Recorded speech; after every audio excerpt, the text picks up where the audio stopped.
But no African country has led a security mission outside the continent. Kenya's move into Haiti would be the first. Now, many are calling this decision unconstitutional and say that the country is only in it for the potential monetary gains.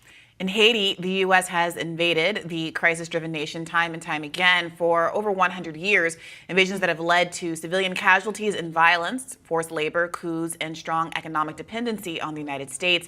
Joining us now to discuss the current situation is the executive director of the Institute for Justice and Democracy in Haiti.